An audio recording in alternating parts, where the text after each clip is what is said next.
Assalamualaikum warahmatullahi wabarakatuh. Baiklah, pada video kali ini kita akan menganalisis gaya bahasa lagu ciptaan Iwan Fals yang berjudul Bangunlah Putra Putri Ibu Pertiwi. Lirik lagu Iwan Fals yang berjudul Bangunlah Putra Putri Ibu Pertiwi merupakan lirik yang berupa ajakan untuk berkarya dan membangun bangsa Indonesia. Segala rintangan dan hambatan bukan suatu alasan untuk tidak berkarya.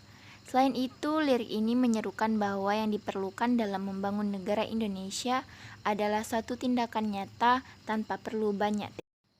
Yang pertama adalah gaya bahasa apostrof. Apostrof merupakan gaya bahasa yang berbentuk pengalihan amanah dari yang hadir kepada yang tidak hadir, dari yang ada menjadi tidak ada. Nah, adapun lirik yang ditemukan termasuk ke dalam gaya bahasa apostrof yaitu sinar matamu tajam namun ragu, tegap tubuhmu takkan tergoyahkan. Nah, lirik di atas termasuk gaya bahasa apostrof karena mengalami peralihan amanah dari yang sebenarnya tidak ada, yaitu kata tajam namun ragu tersebut sebenarnya tidak ada, tapi diada-adakan karena pada kenyataannya hal tersebut tidak ada. Nah, seperti halnya tegap tubuhmu takkan tergoyahkan, yang pada kenyataannya setiap tubuh makhluk hidup walau dalam keadaan tegap bisa saja tergoyahkan karena faktor-faktor tertentu. Nah, selanjutnya adalah gaya bahasa personifikasi. Nah, personifikasi merupakan gaya bahasa yang melekatkan sifat-sifat insani kepada benda yang tidak bernyawa dan ide yang abstrak. Personifikasi bersifat membandingkan benda-benda yang tidak bernyawa atau hidup seperti sifat manusia. Nah, adapun lirik yang termasuk ke dalam gaya bahasa personifikasi yaitu angin genit mengelus merah purihku yang berakibat sedikit malu-malu. Merah membara tertanam wibawa, putih suci penuh karisma.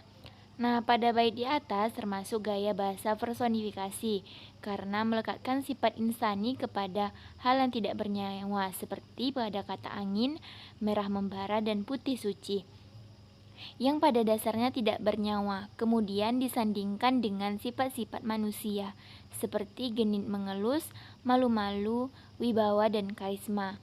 Nah, selanjutnya adalah mentari pagi sudah membumbung tinggi. Nah, lirik di atas termasuk ke dalam gaya bahasa personifikasi karena sifat insani melekat kepada hal yang tidak bernyawa. Nah, seperti halnya pada lirik di atas yaitu pada mentari. Nah, yang hakikatnya tidak bernyawa dilekatkan pada kata membumbung tinggi yang termasuk sifat insani. Nah, selanjutnya adalah gaya bahasa repetisi.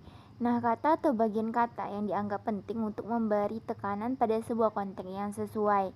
Nah, adapun lirik yang termasuk ke dalam gaya repetisi yaitu terbanglah garudaku, singkirkan kutu-kutu di sayapmu, berkibarlah benderaku, singkirkan benalu di tiangmu.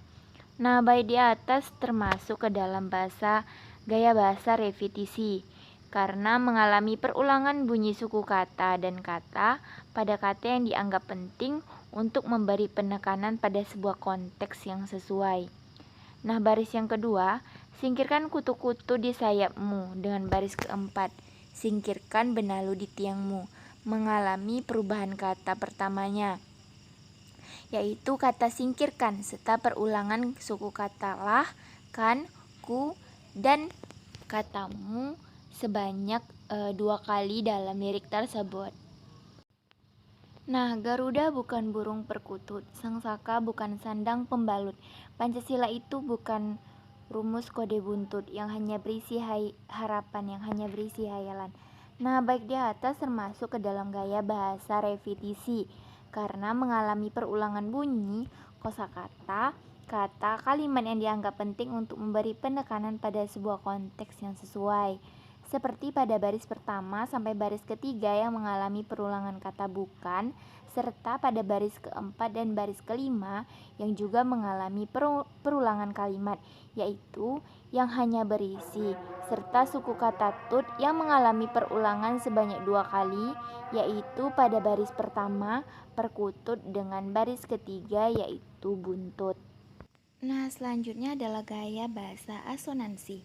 Nah, asonansi merupakan gaya bahasa yang berwujud perulangan vokal yang sama. Biasanya dipakai dalam karya puisi ataupun dalam prosa untuk memperoleh efek penekanan atau menyelamatkan keindahan. Lirik yang termasuk dalam gaya bahasa asonansi yaitu angin genit mengelus merah putihku yang berakibat sedikit malu-malu, merah membara tertanam di bawah. Nah, pada bait di atas terdapat gaya bahasa asonansi karena berwujud perulangan vokal yang sama, yaitu pada kalimat merah membara tertanam di bawah yang mengalami perulangan vokal yang terkesan mempertahankan keindahan pada lirik tersebut.